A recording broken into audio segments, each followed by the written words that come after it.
चलिए फ्रेंड्स, पहला क्वेश्चन देखिए, स्प्रेडशीट में डेटा कैसे ऑर्गेनाइज होता है। अब देखिए सीधी सी बात है, स्प्रेडशीट किसे कहा जाता है? तो देखिए स्प्रेडशीट MS एक्सेल को कहा जाता है। किसे कहा जाता है दोस्तों? MS एक्सेल को। देखिए MS एक्सेल की जो भी शीट होती है, जो पेज होता है, उसे शीट कहते हैं और इसे स्प्रेडशीट प्रोग्राम भी कहा जाता है। तो यहाँ पर जो डेटा रहता है वो रो और कॉलम वाइज अरेंज होता है। यहाँ पर देखिए कॉलम को ABCD के द्वारा और रो को 1 2 3 4 के द्वारा बताया जाता है। और वह एरिया जहाँ पर रो और कॉलम एक दूसरे को प्रतिच्छेद करते हैं या काटते हैं, या उसको क्या बोलते हैं दोस्तों? सेल बोलते हैं। क्या बोलते हैं उस एरिया को? सेल। और आप जिस सेल पर भी एट ए टाइम काम करते हैं वह सेल क्या कहलाता है दोस्तों? एक्टिव सेल कहलाता है। ठीक है, तो याद रखेंगे ये सब चीजों को, एग्जाम में बहुत बार पूछा गया है कि जिस सेल पर काम करते हैं वह क्या कहलाता है दोस्तों? Active cell. चलिए, और यहाँ पर हमारा आंसर क्या होगा? ऑप्शन डी, कि डेटा कैसे ऑर्गेनाइज होता है? तो रो और कॉलम वाइज। आगे बढ़ते हैं। कंप्यूटर में सेकेंडरी स्टोरेज के रूप में निम्नलिखित में से किसका प्रयोग किया जाता है? अब देखिए कंप्यूटर में सेकेंडरी मेमोरी के रूप में रैम का प्रयोग करेंगे क्या? नहीं, क्योंकि रैम तो कैसी होती है? Primary memory. फ्लॉपी जो है वो सेकेंडरी मेमोरी है। रोम जो है वह भी किसी है? प्राइमरी मेमोरी है। और आपका रोम जो है वो भी किसा है? प्राइमरी। तो यहाँ पर सेकेंडरी मेमोरी के रूप में किसे यूज किया जाता है दोस्तों? फ्लॉपी डिस्क ड्राइव को, जिसे शॉर्ट में FDD भी कहा जाता है, फ्लॉपी डिस्क ड्राइव। और इसका दोस्तों एक और नाम क्या होता है? डिस्केट। ठीक है, याद रखेंगे। फ्लॉपी डिस्क ड्राइव का एक और नाम क्या होता है दोस्तों? डिस्केट। अगला क्वेश्चन देखिए, इंटरनेट टेक्नोलॉजी के आरंभ में इंटरनेट पेज तैयार करने के लिए कौन सी भाषा का प्रयोग की जाती थी? ठीक है, मतलब स्टार्टिंग में जब इंटरनेट इतना नहीं चलता था तब कौन सी लैंग्वेज यूज करते थे? तो दोस्तों तब यूज करते थे HTML। और दोस्तों तब क्या, आज भी HTML का प्रयोग किया जाता है वेब पेजों को बनाने के लिए। Option B is correct answer. Clear है? चलिए आगे बढ़ते हैं। चलिए अगला क्वेश्चन देखिए, कंप्यूटर में एक निबल कितने बिट के बराबर होता है? तो फ्रेंड्स याद रखेंगे, एक जो निबल है वह 4 बिट के बराबर होता है। कितने बिट के बराबर? 4। Option A is correct answer. और देखिए दोस्तों, एक जो बाइट होता है वह किसके बराबर होता है? 8 बिट के बराबर होता है। मतलब एक निबल में 4 बिट होती हैं और एक बाइट में 8 बिट होती हैं। और यदि इन तीनों का कंपैरिजन किया जाए तो यहाँ पर कितने निबल आ जाएंगे दोस्तों? 2 निबल आ जाएंगे। एक बाइट बराबर 8 बिट बराबर कितने? 2 निबल। क्लियर है? चलिए अगला क्वेश्चन देखिए, यूनिक्स ऑपरेटिंग सिस्टम किसके लिए उपयुक्त होता है? अब देखिए यूनिक्स जो ऑपरेटिंग सिस्टम है वह कैसा है दोस्तों? वह पेड होता है, लाइसेंस्ड होता है। ठीक है, ध्यान रखेंगे। यूनिक्स के बारे में पूछा जाता है कि यूनिक्स कैसा ऑपरेटिंग सिस्टम है, तो याद रखेंगे पेड, लाइसेंस्ड, या बोल सकते हैं क्लोज सोर्स। कैसा सोर्स होता है दोस्तों? ये क्लोज सोर्स होता है, मतलब इसके लिए आपको पेमेंट देना पड़ता है। तो देखिए बहुप्रयोगता होता है, मतलब मल्टी यूजर होता है, रियल टाइम प्रोसेसिंग होता है, डिलीवर्ड होता है, या फिर सिंगल यूजर होता है। तो फ्रेंड्स याद रखेंगे, यूनिक्स ऑपरेटिंग सिस्टम जो है वह मल्टी यूजर के काम में आता है, मतलब बहुत से यूजर है उसको यूज कर सकते हैं, मतलब उपयोगकर्ता जो है उसको उपयोग कर सकते हैं। अगला देखिए, किसका संबंध टेक्स्ट की फॉर्मेटिंग से नहीं है? अब यहाँ पर हमसे पूछा है जो 4 ऑप्शन दिए हैं उनमें से किसका संबंध जो है वो टेक्स्ट की फॉर्मेटिंग में नहीं है? Line spacing, text spacing, merging change, या फिर सर्चिंग। तो देखिए यहाँ पर लाइन स्पेसिंग जो है वो भी टेक्स्ट का एक प्रकार होता है फॉर्मेटिंग का। टेक्स्ट स्पेसिंग ये भी टेक्स्ट का फॉर्मेटिंग हो गया। मर्जिंग चेंज ये भी क्या हो गया? एक आपका फॉर्मेट किसका? टेक्स्ट का। परंतु सर्चिंग जो है वह टेक्स्ट फॉर्मेटिंग का एक एलिमेंट नहीं है, या बोल सकते हैं इसका संबंध यहाँ से नहीं है। तो ऑप्शन डी यहाँ पर क्या होगा? सही। नेक्स्ट क्वेश्चन देखिए, कंप्यूटर के प्रोसेसर की स्पीड की गणना में मापी जाती है। किस में मापी जाती है दोस्तों? तो हर्ट्ज में मापी जाती है। Option A is correct answer. Computer के जो भी प्रोसेसर होते हैं CPU, उनकी जो स्पीड है वह हर्ट्ज में मापी जाती है। अगला देखिए, अपसाइड और अपरेंड निम्न में से किस प्रोग्रामिंग भाषा में संबंधित है? ठीक है, तो अपसाइड और अपरेंड दोनों दोस्तों मशीन लेवल लैंग्वेज से संबंधित है। किससे दोस्तों? मशीन लेवल लैंग्वेज से। और मशीन लेवल लैंग्वेज को ही लो लेवल लैंग्वेज या फिर बाइनरी लैंग्वेज भी कहा जाता है। याद रखेंगे, क्वेश्चन बहुत बार पूछा गया है। अगला देखिए, MS-DOS का फुल फॉर्म क्या है? तो देखिए दोस्तों, MS-DOS का फुल फॉर्म होता है माइक्रोसॉफ्ट डिस्क ऑपरेटिंग सिस्टम। अब देख लीजिए कौन सा ऑप्शन में ऐसा लिखा है? Microsoft disk operating system. देखिए ऑप्शन बी में लिखा गया है। ठीक है, MS-DOS क्या है दोस्तों? तो यह एक ऑपरेटिंग सिस्टम है। और किस प्रकार का ऑपरेटिंग सिस्टम है दोस्तों? तो MS-DOS एक कमांड ओरिएंटेड ऑपरेटिंग सिस्टम है। इसमें क्या होता था? आपको कमांड लिखना पड़ती थी। क्लियर है? तो यह कैसा है? Command oriented. याद रखेंगे। आगे बढ़ते हैं। चलिए फ्रेंड्स, अगला क्वेश्चन देखिए, रिलेटेड फाइलों के कनेक्शन को क्या कहते हैं? तो देखिए रिलेटेड फाइलों के कनेक्शन को कहते हैं डेटाबेस। क्या बोलते हैं दोस्तों, database. Option C is correct answer. अगला क्वेश्चन देखिए, MS एक्सेल का फाइल एक्सटेंशन निम्नलिखित में से कौन सा होता है। देखिए MS एक्सेल का फाइल एक्सटेंशन होता है दोस्तों .xls, और 2007 के बाद में क्या लगने लग गया, x, जहां पर x का मतलब फॉर्म क्या है दोस्तों, एक्सटेंडेड, मतलब बड़ा हुआ। तो यहाँ पर ऑप्शन ए क्या होगा, बिल्कुल सही। MS एक्सेल की फाइल का एक्सटेंशन क्या होगा, .xlsx, जैसा कि यहाँ पर आपको डायग्राम में दिख रहा होगा। अगला क्वेश्चन देखिए, निम्नलिखित में से कौन सी कंप्यूटर की नॉन वॉलेटाइल मेमोरी है। अब देखिए नॉन वॉलेटाइल मेमोरी की बात करिए, मतलब कैसी है कि स्थिर मेमोरी होना चाहिए, वह उसका डेटा कैसा होना चाहिए, परमानेंट। तो देखिए रैम का डेटा जो है परमानेंट नहीं होता, तो यहाँ पर ये दोनों क्या होगा, गलत। बचा कुचा क्या, Rome. Option C is correct answer. Clear है। और ऑप्शन डी भी क्या हो गया, गलत, क्योंकि रैम क्या है आपका, वॉलेटाइल मेमोरी है, SRAM भी और DRAM भी। तो रोम जो है वो नॉन वॉलेटाइल मेमोरी है। क्लियर है। और रोम का फुल फॉर्म दोस्तों क्या होता है, रीड ऑनली मेमोरी। रोम का फुल फॉर्म क्या बनेगा दोस्तों, रीड ऑनली मेमोरी, याद रखेंगे, इंपॉर्टेंट है। और RAM stand for random access memory, random access memory, MEMORY। Clear है। चलिए आगे बढ़ते हैं। नेक्स्ट क्वेश्चन देखिए फ्रेंड्स, प्रिंट करने के लिए कौन सा मेनू सिलेक्ट किया जाता है। अब देखिए प्रिंट करना है तो उसके लिए एडिट, स्पेशल, फाइल या फिर टूल पर जाते हैं। तो देखिए फ्रेंड्स, आप सभी ने देखा होगा MS पावर पॉइंट, वर्ड या फिर एक्सेल की विंडो में यदि आपको प्रिंट लेना है तो आपको फाइल मेन्यू में जाना होता है। किस में जाना होता है दोस्तों, फाइल मेन्यू में। Option C is correct answer.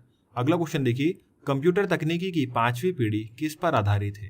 Transistor पर, ठीक है, वेरी लार्ज स्केल इंटीग्रेशन पर, अल्ट्रा लार्ज स्केल इंटीग्रेशन पर, या फिर एकीकृत सर्किट पर। तो देखिए फ्रेंड्स, हम सभी को याद होना चाहिए ये 5वीं पीढ़ी जो है वह ULSI पर डिपेंड है। Option C is correct answer. और ULSI का फुल फॉर्म भी याद रखेंगे, अल्ट्रा लार्ज स्केल इंटीग्रेशन। देखिए क्या होता है, यह IC बनाने की टेक्नोलॉजी होती है। क्या होता है, IC बनाने की टेक्नोलॉजी। मान लीजिए कि एक रूम में यदि मैंने आपको 4 सीट लगा के बिठा दिया, ठीक है, सभी को अलग अलग दूर दूर जगह पर, 6-6 फीट की दूरी पर। जैसे अभी कोरोना चल रहा था तो 6-6 फीट की दूरी पर बैठते थे, तो आराम से बैठे रहते थे, है ना। जिस प्रकार से आप बस में ट्रेवल करते हैं तो यदि कभी बस खाली होती है तो अपन अलग अलग दूर दूर पर बैठते हैं। उसी के बजाय यदि बस पूरी भरी हो या आपको जिस रूम में बिठाया है उस रूम में 4 की जगह आपको अब 8 लोग बिठा दिए जाए, बिल्कुल पास पास पास पास, तो क्या होगा, यहाँ पर कैपेसिटी तो बढ़ जाएगी परंतु जगह कितनी है, उतनी ही।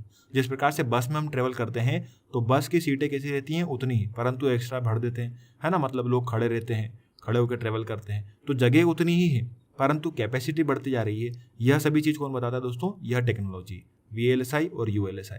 आप 1 इंच में कितने ट्रांजिस्टर फिट कर सकते हैं, यह टेक्नोलॉजी कहलाती है LSI, VLSI, ULSI। ठीक है, और इनके फुल फॉर्म भी याद रखिएगा। अगला क्वेश्चन देखिए, कट, कॉपी और पेस्ट करने के लिए कौन सा मेन्यू सिलेक्ट किया जाता है। अब देखिए फाइल मेन्यू को सिलेक्ट करेंगे क्या, नहीं। टूल को करेंगे क्या, नहीं। स्पेशल को करेंगे क्या, ऐसा तो कोई टूल नहीं। और एडिट, तो यहाँ पर दोस्तों हमारा आंसर क्या होगा, option D. Cut, copy, paste करने के लिए एडिट वाले मेन्यू को हम सिलेक्ट करते हैं। क्लियर है। चलिए नेक्स्ट क्वेश्चन देखिए फ्रेंड्स, निम्न में से कौन सा एक सिंगल नेटवर्क साइट है।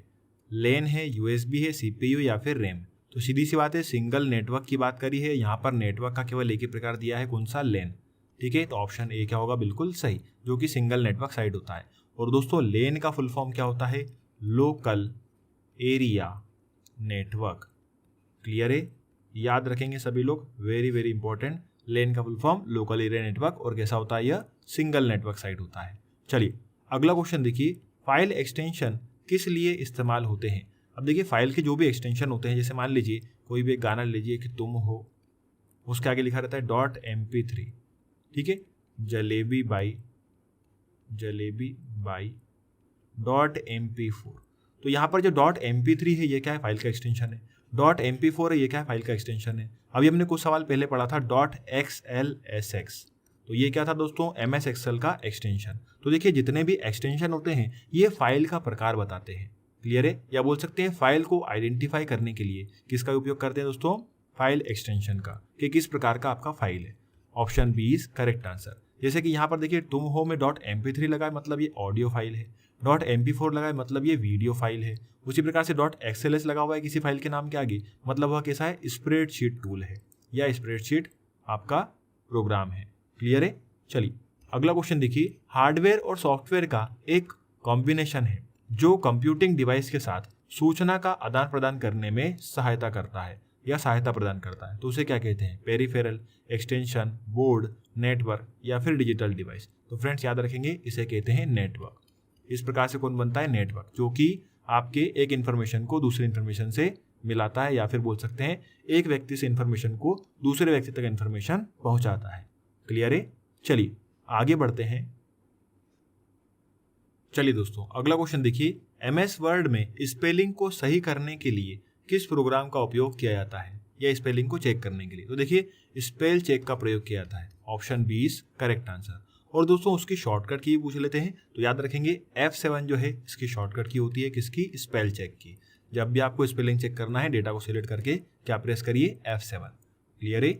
अगला क्वेश्चन देखिए, निम्नलिखित में से कौन सा डेटा हिरार्की का आरोही क्रम है? आरोही क्रम मतलब बढ़ता हुआ क्रम है। तो देखिए सबसे पहले आएगा बिट, ठीक है, सबसे पहले क्या आएगा? बिट, फिर आएगा बाइट, फिर आएगा फील्ड, फिर आएगा रिकॉर्ड और फिर आएगा डेटाबेस।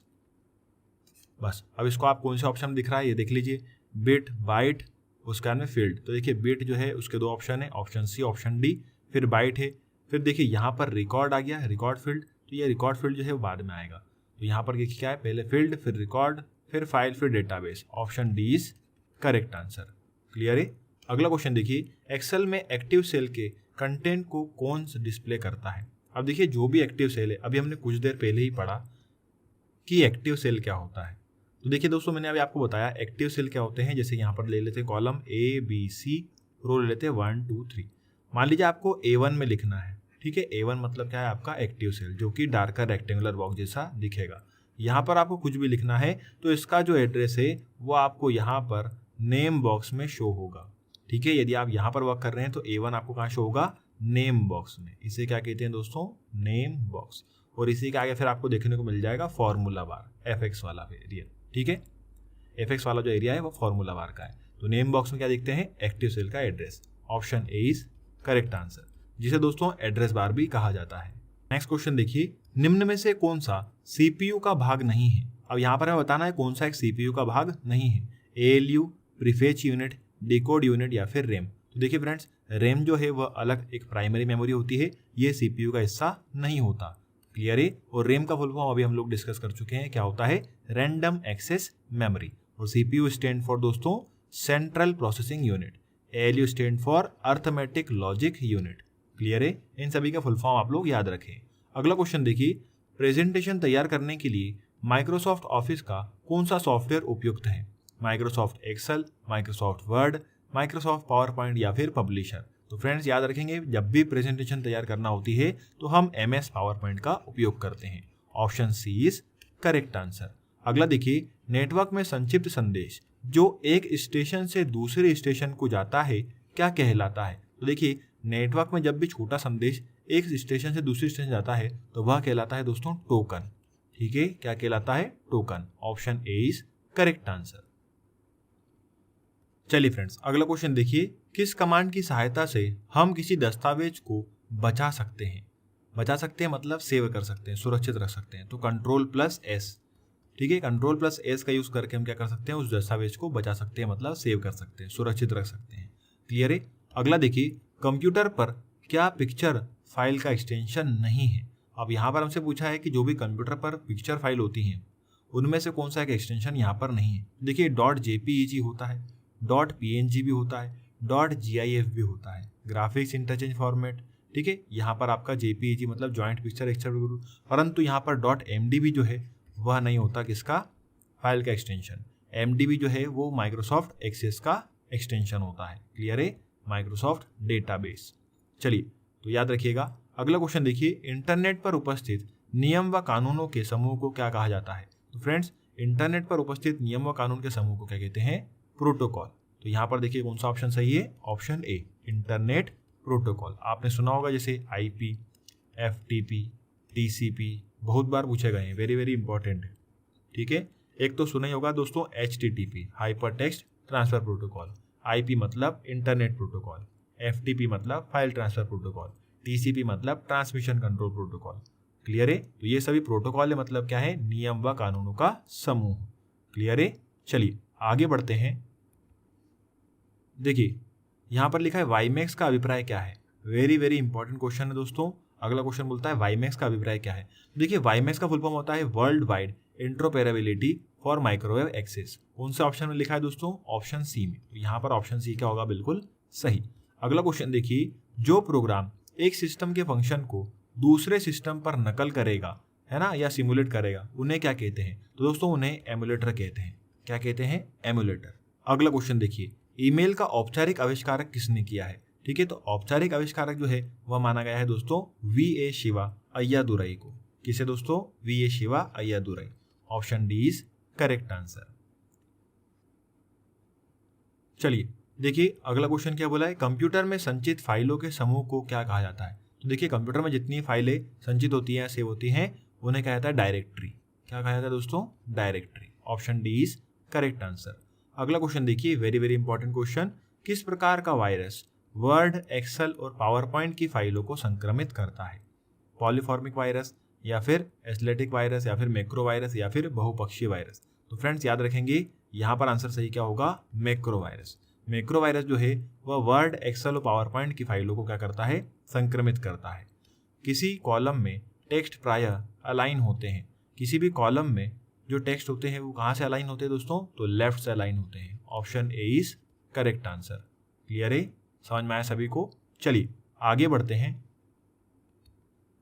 देखिए फ्रेंड्स अगला क्वेश्चन क्या है, बाय डिफॉल्ट डॉक्यूमेंट मोड में प्रिंट होता है। किस मोड में प्रिंट होता है बाय डिफॉल्ट, तो बाय डिफॉल्ट दोस्तों याद रखेंगे पोर्ट्रेट मोड में प्रिंट होता है। किसमें दोस्तों, पोर्ट्रेट मोड में। Option B is correct answer. अगला देखिए, खालिस्तान एक ऐसा पासवर्ड है जिसे केवल एक बार इस्तेमाल किया जा सकता है, जिसे आमतौर पर बेतरकीब ढंग से एक विशेष सॉफ्टवेयर के द्वारा उत्पन्न किया जाता है। तो देखिए इसे क्या कहते हैं दोस्तों, इसे कहते हैं कैप्चा। क्या बोलते हैं दोस्तों, कैप्चा।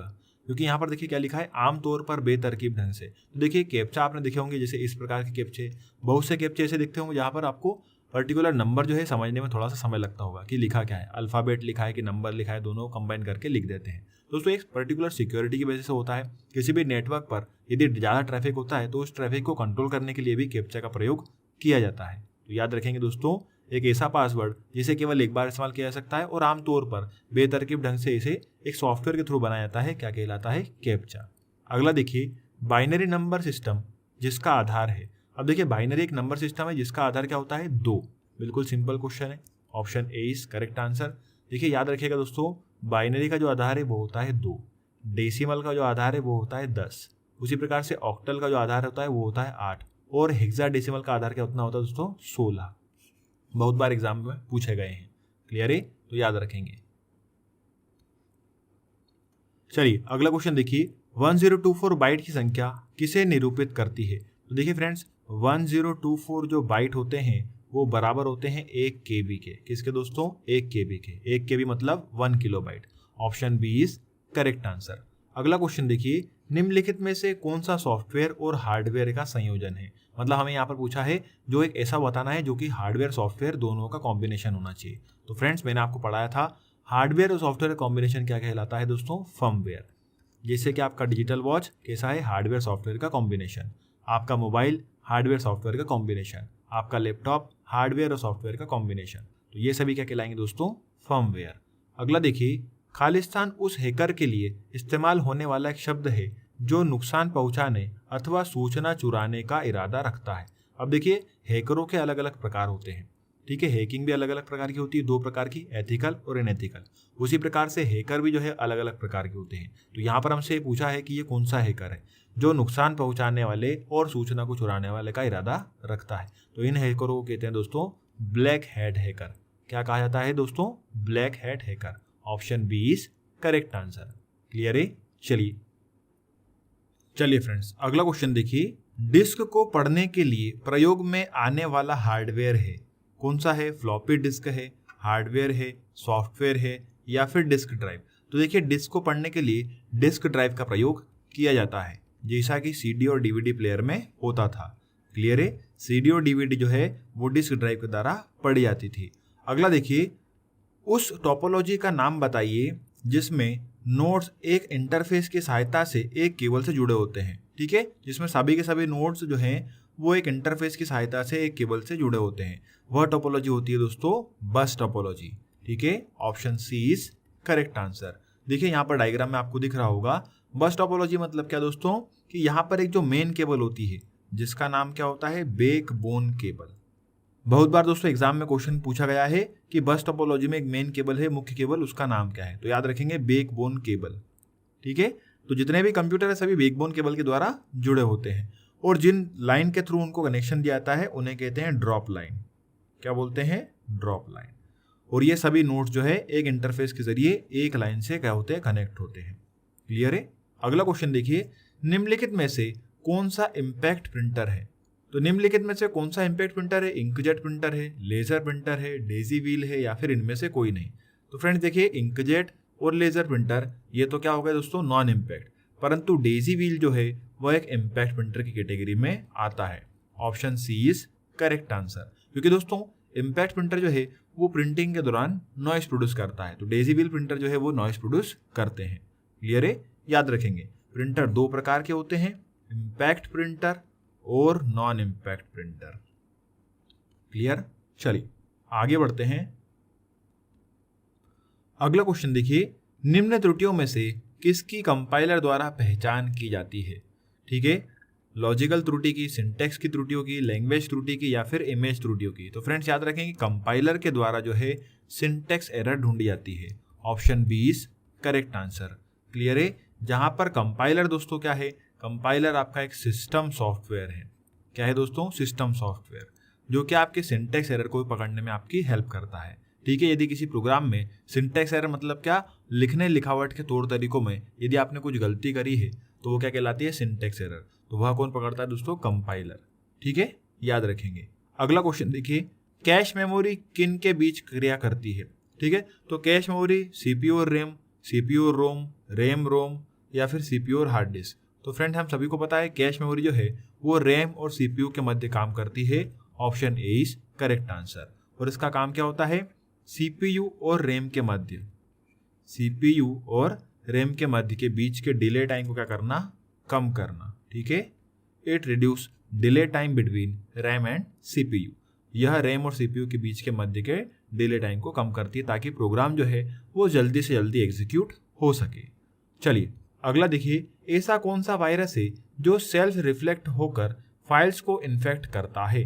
तो फ्रेंड्स याद रखेंगे, ऐसा वायरस है पॉलीमॉर्फिक वायरस। ठीक है, polymorphic virus. Option A is correct answer. देखिए, नए लोकेशन पर किसी विद्यमान फाइल को सेव करने के लिए आपको कमांड का प्रयोग करना होगा। ठीक है, नए लोकेशन पर विद्यमान फाइल को मतलब जो पहले से ही एग्जिस्ट करती है फाइल, उसको आपको नई लोकेशन पर लेकर जाना है। तो उसके लिए कौन सी कमांड उपयोग हुई, save, save and replace, save as, new file या इनमें से कोई नहीं। तो फ्रेंड्स याद रखेंगे, सेव एज का ऑप्शन जो है यहाँ पर क्या होगा, सही होगा। कि कोई भी फाइल जो है पहले से ही आपके कंप्यूटर में, आपके पीसी में पहले से ही है, एग्जिस्ट करती है, यदि उसके आपको लोकेशन चेंज करना है, नाम चेंज करना है, उसका फॉर्मेट चेंज करना है, तो आप क्या कर सकते हैं, सेव एज का ऑप्शन को क्लिक कर सकते हैं। और किसका यूज करके दोस्तों, F12 की का यूज करके।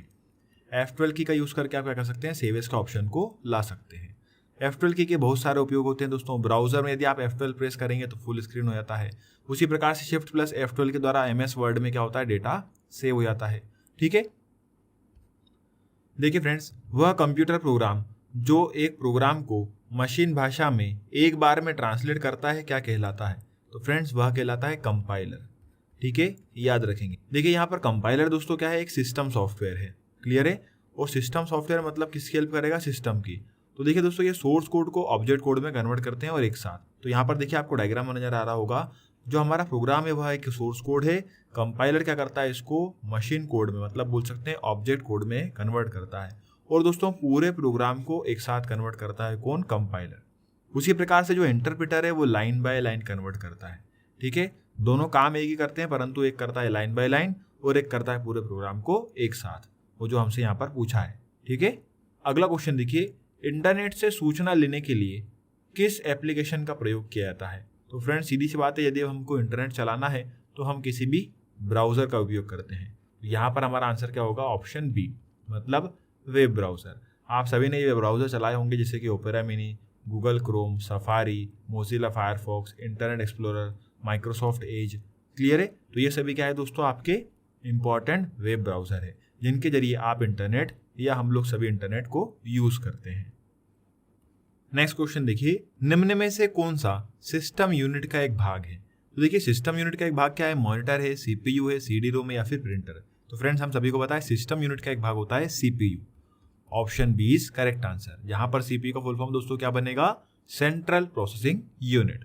अगला देखिए, नॉट गेट किसके द्वारा एग्जीक्यूट किया जाता है? तो फ्रेंड्स याद रखेंगे नॉट गेट जो है वो एकल ट्रांजिस्टर के द्वारा क्या किया जाता है? एग्जीक्यूट किया जाता है। वेरी वेरी इंपॉर्टेंट क्वेश्चन, और थोड़ा सा हो सकता है आपको डिफिकल्ट लगे क्योंकि टेक्निकल है। नॉट गेट जो है वो किसके द्वारा एग्जीक्यूट करते हैं दोस्तों? तो याद रखिएगा एकल ट्रांजिस्टर के द्वारा। नेक्स्ट क्वेश्चन देखिए, इंफॉर्मेशन स्टोर करने के लिए ट्रांजिस्टरों का प्रयोग करने वाली मेमोरी को क्या कहते हैं? तो देखिए फ्रेंड्स, इंफॉर्मेशन को स्टोर करने के लिए ट्रांजिस्टरों के द्वारा जो मेमोरी बनती है वह कहलाती है एसरैम। ठीक है, option A is correct answer. और यहाँ पर दोस्तों एसरैम का फुल फॉर्म क्या होगा? Static RAM. देखिए रैम जो है वह दो प्रकार की होती है, एसरैम और डी रैम। जहां पर एसरैम का फुल फॉर्म स्टैटिक रैम और डी रैम का फुल फॉर्म क्या बनता है दोस्तों? Dynamic RAM. क्लियर है? चलिए आगे बढ़ते हैं। नेक्स्ट क्वेश्चन देखिए friends, very very important. Excel में किस बटन के प्रयोग से चार्ट बनाए जाते हैं? चार्ट विजार्ड से, पीवॉट टेबल से, पाई चार्ट से या फिर बार चार्ट से? तो फ्रेंड्स याद रखेंगे एमएस एक्सेल में जो है आपके जो चार्ट आते हैं वो कहाँ से आते हैं? चार्ट विजार्ड के द्वारा आते हैं। Option A is correct answer. इस प्रकार का आपने फंक्शन देखा होगा, यह कहलाता है दोस्तों चार्ट विजार्ड, जिसमें अलग अलग प्रकार के आपको चार्ट देखने को मिलते हैं। ठीक है, अगला देखिए, विश्वव्यापी वेब मतलब वर्ल्ड वाइड वेब पर सबसे अधिक प्रयुक्त की जाने वाली दूसरे स्थान वाली भाषा कौन सी है? ठीक है, अब यहाँ पर हमसे पूछा है दूसरे स्थान वाली भाषा। देखिए दूसरे स्थान वाली भाषा यहाँ पर कौन सी है? फ्रांच, मतलब बोल सकते हैं फ्रेंच। ठीक है, पहली है इंग्लिश और दूसरी है फ्रेंच। अगला देखिए, निम्न में से कौन सा बाइनरी नंबर का उदाहरण है? अब देखिए दोस्तों बाइनरी का बेस कितना होता है? 2 होता है। ठीक है, और इसमें नंबर कितने होते हैं? 2। कौन कौन से? 0 और 1। बस उसको यहाँ पर आप चेक कर लीजिए कौन से डिजिट में यहाँ पर आपको केवल 0 और 1 दिख रहे हैं, तो ऑप्शन बी में दिख रहे हैं। तो बी यहाँ पर क्या होगा? बिल्कुल सही। यहाँ पर बी क्या है? एक बाइनरी नंबर है। क्लियर है? चलिए आगे बढ़ते हैं। नेक्स्ट क्वेश्चन देखिए, एक्सपेंशन कार्ड में इंसर्ट किए जाते हैं स्लॉट पेरिफेरल डिवाइस, सीपीयू या फिर कंप्यूटर के पीछे। देखिए फ्रेंड्स, एक्सपेंशन कार्ड में स्लॉट को इंसर्ट किया जाता है। किसे? स्लॉट को, याद रखेंगे। अगला क्वेश्चन देखिए, एक एक्सेल शीट में जल्दी से कुछ ढूंढने के लिए निम्न शॉर्टकट की में से किसका उपयोग किया जाता है? Ctrl+V का, Ctrl+F का, Alt+F का या फिर Ctrl+C का? तो फ्रेंड्स याद रखेंगे किसी भी एक्सेल शीट में आपको कोई डेटा ढूंढना है तो उसके लिए Ctrl+F का प्रयोग किया जाता है, जो कि फाइंड के लिए उपयोग होता है। क्लियर है? अगला देखिए, विद्यमान डॉक्यूमेंट को परिवर्तित करना डॉक्यूमेंट की कहलाता है। क्या कहलाता है? यदि जो भी डॉक्यूमेंट आपके पीसी में पहले से ही है, एग्जिस्ट करता है, यदि उसमें आप कुछ सुधार करते हैं, कुछ परिवर्तन करते हैं, तो वह चीज़ क्या कहलाती है? क्रिएटिंग कहलाती है, एडिटिंग कहलाती है, मॉडिफाइंग कहलाती है या फिर एडजस्टिंग कहलाती है? तो फ्रेंड्स याद रखेंगे यह चीज़ कहलाती है एडिटिंग। क्या कहलाता है? एडिटिंग। चलिए ऑप्शन बी यहाँ पर सही होगा। आगे बढ़ते हैं। नेक्स्ट क्वेश्चन देखिए, माइक्रोसॉफ्ट ऑफिस एक्सेल डॉक्यूमेंट के एड्रेस में क्या होता है? मतलब जो भी आपका माइक्रोसॉफ्ट ऑफिस एक्सेल है उसके डॉक्यूमेंट के एड्रेस में क्या होता है? कॉलम का नाम होता है, रो का नाम होता है, पहले रो का नाम होता है फिर कॉलम का नाम होता है, या फिर पहले कॉलम का नाम होता है और फिर रो का नाम होता है? देखिए दोस्तों, आपने एक्सेल की शीट देखी होगी, जैसे कि मैंने आपको बहुत बार पहले भी डिस्कस कर चुका हूँ। इस प्रकार से आपको सेल दिखते होंगे जहाँ पर इंटरसेक्शन रहता है किसका? रो और कॉलम का। देखिए कॉलम रहते हैं ऊपर साइड में ABC और यहाँ पर रहते हैं रो, मतलब नंबरों के थ्रू बताई जाती है। अब यदि हम पहले सेल पर काम कर रहे हैं तो उस सेल का दोस्तों एड्रेस क्या होता है? A1। बोलिए क्लियर है? हम यही बोलते हैं ना, एड्रेस कहाँ पर दिखता है? एड्रेस बार में। ठीक है, या नेम बॉक्स में। इसको दो प्रकार से बोलते हैं, नेम बॉक्स या फिर एड्रेस बार। तो देखिए एड्रेस बार में हमको क्या दिखता है? A1। यदि उसके बाद वाले पर जाएंगे तो क्या दिखेगा? A2। यदि उसके बाद वाले पर जाएंगे तो क्या दिखेगा? A3। तो सीधी सी बात है, पहले क्या दिखता है दोस्तों? कॉलम का नाम, और फिर क्या दिखता है? रो का नाम। पहले दिखता है कॉलम और फिर दिखती है रो। तो ऑप्शन डी यहाँ पर क्या होगा? सही। अगला देखिए, कंप्यूटर किस क्रम में प्रोग्राम को एग्जीक्यूट करता है? मतलब कंप्यूटर जो है प्रोग्राम को किस प्रकार से रन करता है? तो देखिए यहाँ पर सीधी सी बात है, पहला क्रम होगा यहाँ पर फैच, फिर होगा डिकोड और फिर होगा execute. Option C is correct answer. Program को पहले फैच करेगा, फिर डिकोड करेगा और फिर उसके बाद में क्या करेगा दोस्तों, एग्जीक्यूट करेगा। क्लियर है, ऑप्शन सी यहाँ पर क्या होगा आपका सही। अगला देखिए, खालिस्तान सूचना प्रौद्योगिकी मतलब आईटी नेटवर्क पर भेजे गए डेटा का एक डिस्क्रीट सेगमेंट है। तो देखिए फ्रेंड्स, डिस्क्रीट सेगमेंट मतलब क्या होता है, टूटा हुआ हिस्सा। क्लियर है, मान लीजिए कि एक 8 बिट का डेटा है 10101010। अब इसको मुझे भेजना है किसी नेटवर्क पर या दूसरी जगह पर, और दोनों नेटवर्क की स्पीड जो है वो अलग अलग है। तो क्या होगा दोस्तों, यहाँ पर जो डेटा होगा वो एटीएम के थ्रू जाएगा, एसिंक्रोनस ट्रांसफर मोड के जरिए जाएगा। तो यहाँ पर क्या करेंगे दोस्तों, इसके पैकेट बना के भेजेंगे, मतलब थोड़ा थोड़ा डेटा भेजेंगे और यहाँ पर आपको एरर ला के दी जाएगी, जैसा कि यहाँ पर हमने नेटवर्किंग पूरा ये चीज़ पढ़ा है। तो दोस्तों ये जो हिस्सा होता है जहाँ पर आप एरर लगा के भेजते हैं, या इसे बोलते हैं फ्रेम, तो इसके क्या बोलते हैं दोस्तों, इसे ही बोलते हैं आपका डिस्क्रीट सेगमेंट मतलब टूटा हुआ हिस्सा। और ये पूरा का पूरा दोस्तों क्या कहलाता है, पैकेट। क्या कहलाता है दोस्तों, पैकेट।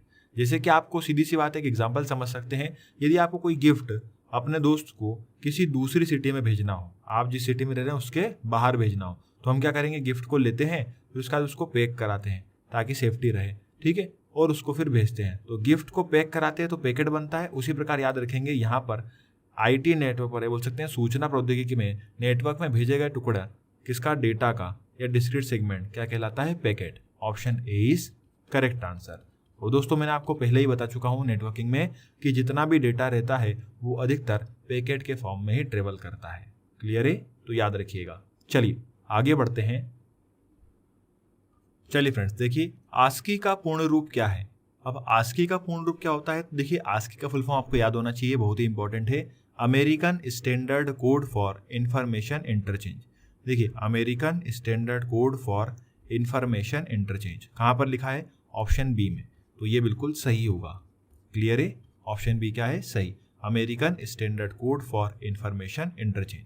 याद कर लीजिएगा दोस्तों, वेरी वेरी इंपॉर्टेंट, बहुत बार क्वेश्चन एग्जाम में पूछा गया है। अच्छा, इसका बिट भी पूछ लिया जाता है कि आस्की कोड कितने बिट का होता है, तो दोस्तों आस्की कोड 8 बिट का कोड होता है। कितने बिट का, 8 बिट का। और इसके थ्रू दोस्तों आपके जो क्वालिटी कीबोर्ड होते हैं वो बनाए जाते हैं। जैसे हम लोग जो आज की तारीख में कीबोर्ड यूज करते हैं वो कौन सा कीबोर्ड है, मोबाइल में क्वालिटी कीबोर्ड होता है। क्लियर है, क्वालिटी कीबोर्ड में देखिए आपने देखा होगा ऐसी पहली लाइन में लिखा रहता है Q, फिर W, फिर E, R, T, Y, U, I, O, P। इस प्रकार से जो पहली लाइन रहती है वो हमारी बनी रहती है। देखिए इसको इतना इतना पढ़ते हैं क्वालिटी, है ना, इसलिए इसको क्या बोलते हैं दोस्तों, क्वालिटी कीबोर्ड। जिन लाइनों का या बोल सकते हैं जिन अल्फाबेट का हमें ज़्यादा यूज होता है वो बीच वाली लाइन में रहते हैं, उससे बाद ऊपर वाली लाइन रहते हैं, और उससे कम फिर सबसे नीचे वाली में रहते हैं। तो ये जो बनते हैं कीबोर्ड वो किस प्रकार बनते हैं, आस्की कोड के द्वारा बनते हैं। क्लियर है, चलिए, और 8 बिट का ये कोड होता है। अगला देखिए, मॉडेम किस प्रकार के उपकरण है। तो देखिए मॉडेम जो है वह इनपुट और आउटपुट दोनों होता है। ऑप्शन बी यहाँ पर क्या होगा हमारा सही। देखिए मॉडेम जो है वो इनपुट आउटपुट दोनों उपकरण है, जो कि मॉड्यूलेट और डीमॉड्यूलेट दोनों करता है। क्लियर है, मतलब क्या है, एनालॉग सिग्नल को भेजता है और दूसरे एंड पर यदि आपका मॉडेम लगा हुआ है तो उसी एनालॉग सिग्नल को वह लेकर डिजिटल सिग्नल में कन्वर्ट कर देता है। इसे आप समझ सकते हैं आपके घर पे लगे हुए सेट टॉप बॉक्स को समझकर। ठीक है, सेट टॉप बॉक्स का जो बॉक्स लगा है वो भी क्या है, एक प्रकार का मॉडेम है। यदि आपके घर पे ब्रॉडबैंड कनेक्शन लगा हुआ है तो आपके घर पे भी क्या लगा होगा, इस प्रकार का मॉडेम, जो कि सिग्नल को रिसीव करता है और उसको ट्रांसमिट भी करता है। तो इनपुट आउटपुट दोनों उपकरण होता है। अगला देखिए, इलेक्ट्रॉनिक कंपोनेंट वाले थिन बोर्ड को कहते हैं, क्या कहते हैं, हार्ड डिस्क कहते हैं, स्कैनर कहते हैं, रोम कहते हैं, या फिर सर्किट बोर्ड। तो फ्रेंड्स याद रखेंगे, इसे कहते हैं सर्किट बोर्ड। किसी भी इलेक्ट्रॉनिक डिवाइस में आपको इस प्रकार का पीसीबी देखने को मिल जाता है, जिसे कहते हैं प्रिंटेड सर्किट बोर्ड। क्या बोलते हैं दोस्तों, प्रिंटेड सर्किट बोर्ड, याद रखेंगे। चलिए आगे बढ़ते हैं अगले क्वेश्चन पर। चलिए अगला क्वेश्चन देखिए, MS एक्सेल क्या है। विंडो पर आधारित प्रोसेस पैकेज है, विंडो पर आधारित स्प्रेडशीट पैकेज है, डॉस पर आधारित स्प्रेडशीट पैकेज है, या फिर डॉस पर आधारित प्रोसेसर पैकेज है। तो देखिए दोस्तों यहाँ पर हमारा आंसर क्या होगा, ऑप्शन बी, विंडो पर आधारित स्प्रेडशीट पैकेज होता है ये। क्लियर है, MS एक्सेल हम बहुत बार पढ़ चुके हैं और अब आपको याद हो गया होगा। कोई भी आपसे पूछे MS एक्सेल क्या है, तो MS एक्सेल क्या है, स्प्रेडशीट प्रोग्राम होता है। क्या होता है दोस्तों, स्प्रेडशीट प्रोग्राम, जहां पर MS एक्सेल के पेज को क्या बोलते हैं, शीट बोला जाता है। क्लियर है, चलिए अगला क्वेश्चन देखिए, निम्न में से कौन सी कमांड को कंप्यूटर में 3 फिंगर सैल्यूट के रूप में माना जाता है या फिर जाना जाता है। तो फ्रेंड्स याद रखेंगे 3 फिंगर सैल्यूट किसे कहते हैं? कंट्रोल अल्ट और डिलीट को। Option A is correct answer. Clear है? 3 फिंगर सैल्यूट वाली की कौन सी होती है? कंट्रोल अल्ट डिलीट, जिसके द्वारा दोस्तों टास्क बार भी ओपन हो जाता है। अगला देखिए, एक कार्य को रद्द कर फिर से पूर्व स्थिति प्राप्त करने के लिए MS वर्ड में किस शॉर्टकट की का उपयोग किया जाता है? अब देखिए दोस्तों, यहाँ पर ये बोलना चाह रहा है कि जो भी आपने कार्य किया है उसको रद्द करना है और फिर से पूर्व स्थिति पर आना है। तो दोस्तों वह क्या होता है? सीधी सी बात है, वह होता है अनडू। मतलब जो भी आपने काम किया है, मतलब डू मतलब करना, और यदि आपने वो गलती से कर दिया है काम और उसको आप गलती को छुपाना है तो आप क्या करते हैं? अनडू करते हैं। ठीक है? और अनडू किसके द्वारा होता है दोस्तों? कंट्रोल प्लस जेड के द्वारा होता है। याद रखेंगे, ये शॉर्टकट की बहुत बार पूछी गई है। अनडू किसके द्वारा? Control plus Z. और इसी प्रकार से रीडू होता है, मतलब किए गए कार्य को यदि छुपा देते हैं, यदि वापस उसी कार्य पर आना है तो रीडू के लिए क्या यूज करते हैं? Control plus Y. बाकी अभी यहाँ पर हमारा आंसर क्या है दोस्तों? Control plus Z. क्लियर है? चलिए आगे बढ़ते हैं। चलिए अगला क्वेश्चन देखिए, इंफॉर्मेशन टेक्नोलॉजी में एसोसिएट मेमोरी को क्या कहते हैं? वर्चुअल मेमोरी कहते हैं, कैश मेमोरी कहते हैं, कंटेंट एड्रेसेबल मेमोरी कहते हैं या फिर मेन मेमोरी? तो फ्रेंड्स याद रखेंगे, आईटी में एसोसिएट मेमोरी को कहते हैं content addressable memory. Option C is correct answer. अगला देखिए, मोबाइल के जरिए धनराशि के अंतरण को क्या कहते हैं? तो फ्रेंड्स सबसे ज़्यादा आजकल हम यही यूज़ कर रहे हैं, ऑनलाइन पेमेंट। ठीक है ना? भीम यूपीआई यूज़ करते हैं, पेटीएम यूज़ करते हैं, फोन पे यूज़ करते हैं, गूगल पे यूज़ करते हैं। तो यहाँ पर इन सभी को क्या बोलते हैं दोस्तों? इमीडिएट पेमेंट सर्विस, मतलब IMPS। Option C is correct answer, immediate payment service. याद रखेंगे। अगला देखिए, प्रोग्राम में एरर कहलाती है। अब देखिए, कोई भी आपने यदि प्रोग्राम बनाया है, जैसे कि C का प्रोग्राम बनाया है या फिर C++ का प्रोग्राम बनाया है, तो उसमें जो भी एरर आती है वह क्या कहलाती है दोस्तों? बग कहलाती है। Option B is correct answer. Program में एरर क्या कहलाता है दोस्तों? बग। और यदि आप उस एरर को हटा रहे हैं तो रिमूवल ऑफ एरर क्या कहलाता है दोस्तों? डीबग कहलाता है। क्या कहलाता है दोस्तों? डीबग या फिर डीबगिंग। चलिए याद रखिएगा, आगे बढ़ते हैं। नेक्स्ट क्वेश्चन देखिए, सुपर कंप्यूटर में एक्सेस के लिए ज्यादातर यूजर किसका उपयोग करते हैं? टर्मिनल का, नोड का, डेस्कटॉप का या फिर हैंड हेल्ड का? तो फ्रेंड्स याद रखेंगे, सुपर कंप्यूटर में एक्सेस करने के लिए ज्यादातर जो यूजर है वो टर्मिनल का प्रयोग करते हैं। किसका दोस्तों? टर्मिनल का। ऑप्शन ए यहाँ पर क्या होगा? सही। अगला देखिए, निम्न में से DBMS की पहचान कीजिए। दोस्तों DBMS का फुल फॉर्म मतलब क्या? Database management system. क्लियर है? याद रखेंगे, डेटाबेस मैनेजमेंट सिस्टम। तो इन चारों में से कौन सा एक ऐसा है जो डेटाबेस मैनेजमेंट सिस्टम है? MS एक्सेस है, पावर पॉइंट है, SQL है या फिर एक्सेल है? तो देखिए फ्रेंड्स, यहाँ पर DBMS जो है वो प्योर फॉर्म में देखा जाए तो SQL कहा जाएगा। किसको कहा जाएगा दोस्तों? SQL को। जहाँ पर SQL बिलोंग करेगा किसे? स्ट्रक्चर क्वेरी लैंग्वेज, या फिर इसका अब नया नाम हो गया है सिक्वेंशियल क्वेरी लैंग्वेज। अगला देखिए, 1001 जो 4 बिट की एक श्रेणी है, जो 4 बिट की श्रेणी है, क्या कहलाती है? वाइट, निबल, बिट या फिर इनपुट? तो फ्रेंड्स हम सभी ने पढ़ा है कि एक निबल में कितने बिट होते हैं? 4 बिट होते हैं। और यहाँ पर हमें जो 4 बिट दिए हैं, तो 4 बिट बराबर किसके हो जाएंगे? एक निबल के। ऑप्शन बी यहाँ पर क्या होगा? बिल्कुल सही। चलिए आगे बढ़ते हैं। नेक्स्ट क्वेश्चन देखिए, विश्व का प्रथम नेटवर्क कनेक्शन किसे माना जाता है? आईनेट को, अर्पानेट को, वीनेट को या फिर इंटरनेट को? तो फ्रेंड्स विश्व का प्रथम जो नेटवर्क है उसे माना जाता है अर्पानेट को। किसे माना जाता है दोस्तों? अर्पानेट को। और दोस्तों अर्पानेट का फुल फॉर्म क्या होता है? Advance research project agency network. ठीक है? जहां पर एडवांस मतलब ए वाला हो गया, एडवांस रिसर्च प्रोजेक्ट एजेंसी, और एनईटी का फुल फॉर्म बनता है यहाँ पर नेटवर्क। और यह जो नेटवर्क है दोस्तों वह US DOD के द्वारा बनाया गया था, United state department of defence. Clear है? और दोस्तों यह जो नेटवर्क है इस पर हमला किया था किसने? क्रीपर वायरस ने। सबसे पहले हमला किसने किया था? वायरस क्रीपर ने। और जो वायरस क्रीपर है वह दुनिया का पहला वायरस भी माना जाता है। क्लियर है? CREEPER। क्रीपर जो है वायरस, जो दुनिया का पहला वायरस माना जाता है, जिसने हमला किस पे किया था? अर्पानेट पर। क्लियर? चलिए अगला देखिए, बड़े पैमाने पर भौगोलिक रूप से अलग अलग फैले हुए लेंस एक कॉर्पोरेट के उपयोग से कनेक्ट किए जा सकते हैं। ठीक है? किसमें? लेन में, डेन में, वेन में या फिर मेन में? तो फ्रेंड्स याद रखेंगे, बड़े पैमाने पर भौगोलिक रूप से अलग अलग फैले हुए लेंस को एक कॉर्पोरेट उपयोग में कनेक्ट किया जा सकते हैं। किसके द्वारा? डेन के द्वारा। ऑप्शन बी यहाँ पर क्या होगा? सही। तो जहाँ पर दोस्तों डेन का फुल फॉर्म क्या बनता है? Desk area network. क्लियर है? याद रखेंगे, इंपॉर्टेंट है, डेस्क एरिया नेटवर्क। जहाँ पर आप अलग अलग प्रकार के जितने भी आपके सर्वर होते हैं उनके लेंस को क्या कर सकते हो? आप एक साथ कनेक्ट कर सकते हो। किसके जरिए? डेन के जरिए। बाकी आप तो जानते ही हैं, लेन मतलब लोकल एरिया नेटवर्क, वेन मतलब वाइड एरिया नेटवर्क और मेन मतलब मेट्रोपॉलिटन एरिया नेटवर्क। ठीक है। अगला क्वेश्चन देखिए, सबसे बड़े से सबसे छोटे के क्रम में कौन सा लिस्टेड है? यहाँ पर बताना है सबसे बड़े से लेकर सबसे छोटे पर जाना है। क्लियर है? बड़े से किस पर जाना है? छोटे पर। चलो यहाँ पर देखते हैं टीबी, केबी, जीबी। तो देखिए केबी जो है वो छोटा होता है जीबी से, तो पहला वाला गलत हो गया। अगला देखिए जीबी, टीबी। टीबी बड़ा होता है किससे? जीबी से, ये भी गलत हो गया। अगला देखिए टीबी, फिर टीबी से छोटा जीबी, फिर जीबी से छोटा एमबी और एमबी से छोटा केबी। यहाँ पर ऑप्शन सी क्या होगा? बिल्कुल सही होगा। क्लियर है? सबसे पहले आएगा टेराबाइट, फिर आएगा गीगाबाइट, फिर आएगा मेगाबाइट और फिर आएगा किलोबाइट। जहाँ पर टीबी मतलब होगा दोस्तों 10 की घात 12, जीबी मतलब होगा 10 की घात 9, एमबी मतलब होगा 10 की घात 6 और केबी मतलब होगा 10 की घात 3। क्लियर है? तो याद रखेंगे, इनके फुल फॉर्म और इनके पावर भी बहुत बार एग्जाम में पूछ लिए जाते हैं। चलिए फ्रेंड्स, लास्ट 2 क्वेश्चन बचे हैं, आइए इन्हें भी देख लेते हैं। क्या बोला है? टोपोलॉजी मतलब खालिस्तान टोपोलॉजी में बहुत से सिस्टम एक केंद्रीय उपकरण हब से कनेक्ट किए जाते हैं। ठीक है। हब से कनेक्ट कौन से होते हैं दोस्तों? तो यहाँ पर स्टार में होते हैं, बस में होते हैं, मैश में होते हैं या फिर रिंग में। तो फ्रेंड्स याद रखेंगे कि जो बहुत से सिस्टम है वो केंद्रीय उपकरण हब से स्टार टोपोलॉजी में कनेक्ट होते हैं। किससे? स्टार टोपोलॉजी में। देखिए स्टार टोपोलॉजी यहाँ पर क्या बोलती है कि जितने भी सिस्टम है वो सभी एक हब से जुड़े होते हैं, जहाँ पर सिग्नल आते भी हैं और जाते भी हैं।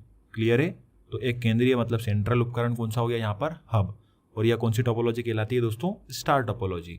अगला क्वेश्चन देखिए, कंप्यूटर में गणनाएं करने के लिए कौन सा कंपोनेंट मुख्यतः उत्तरदायी होता है? अब देखिए दोस्तों, कंप्यूटर में गणनाएं करने के लिए जो है वो सीपीयू के अंतर्गत 3 भाग होते हैं। जैसे सीपीयू जो है वो आपका 3 हिस्सों में काम करता है। कौन कौन से? एएलयू, एमयू और सीयू।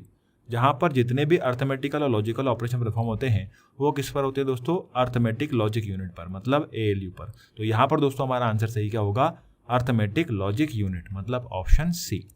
क्लियर है? कि कंप्यूटर में गणनाएं करने के लिए कौन सा कंपोनेंट मुख्यतः उत्तरदायी होता है? तो एएलयू होता है, अर्थमेटिक लॉजिक यूनिट। जहाँ पर एमयू स्टैंड फॉर होता है मेमोरी यूनिट और सीयू मतलब कंट्रोल यूनिट। क्लियर है? तो फ्रेंड्स यहाँ तक थे हमारे सभी इंपॉर्टेंट और मोस्ट एक्सपेक्टेड और प्रीवियस ईयर के क्वेश्चन।